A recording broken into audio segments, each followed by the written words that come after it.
मालदा से खबर। Local MLA चिन्मय देव बर्मन ने गाजौल के सीनियर सिटीजन और दिव्यांग लोगों के लिए एक फ्री स्पेशल कैंप लगाया। शुक्रवार को कैंप में काफी भीड़ थी।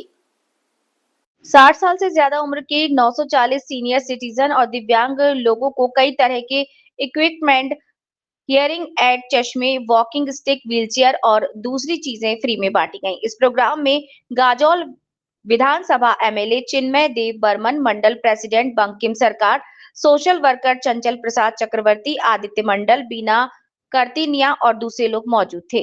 एमएलए चिन्मय देव बर्मन ने कहा कि गाजौल में 60 साल से ज्यादा उम्र के 940 सीनियर सिटीजन और दिव्यांग लोगों को कई तरह के इक्विपमेंट जैसे हियरिंग एड, चश्मे, वॉकिंग स्टिक, व्हीलचेयर और दूसरी ऐसी चीजें फ्री में बांटी गई। मालदा से रामचंद्र मंडल की रिपोर्ट। नमस्कार, অত্যন্ত আনন্দের সহিত আপনাদের জানাচ্ছি যে আজকে বহু দিনের পরিশ্রমের পরে আমরা গাজল বিধানসভায় প্রবীণ নাগরিকদের যাদের 60 বছরের ঊর্ধ্বে বয়স তাদের জন্য একটা বিনামূল্যে বিভিন্ন যন্ত্রাংশ প্রদানের ক্যাম্প বা শিবির করতে পেরেছি। সেই জন্য আমি অত্যন্ত গর্বিত এবং আমি আন্তরিকভাবে ধন্যবাদ জানাতে চাই ভারত সরকারের সোশ্যাল জাস্টিস অ্যান্ড এমপ্লয়মেন্ট ডিপার্টমেন্টের যিনি মাননীয় মন্ত্রী আছেন এবং মাননীয় প্রধানমন্ত্রীজিকে, কারণ ওনাদের সাহায্য সহযোগিতায় আমি আজকের এই আয়োজন, এই ব্যবস্থা আমি করতে পেরেছি।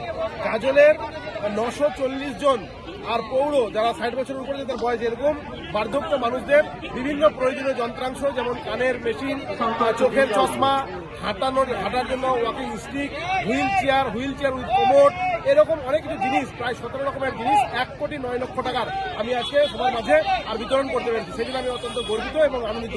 বাকি গাজলের আরো ডেভেলপমেন্টের জন্য আরো কিছু করতে চাই আগামী দিনে। গাজলের মানুষের আশীর্বাদ, গাজলের মানুষের আর ভালোবাসার জন্য 21 সালে নির্বাচিত হয়ে এইটুকু সামান্য কর্তব্য তাদের জন্য পালন করতে পেরেছি, সেজন্য আমি অত্যন্ত গর্বিত। নমস্কার।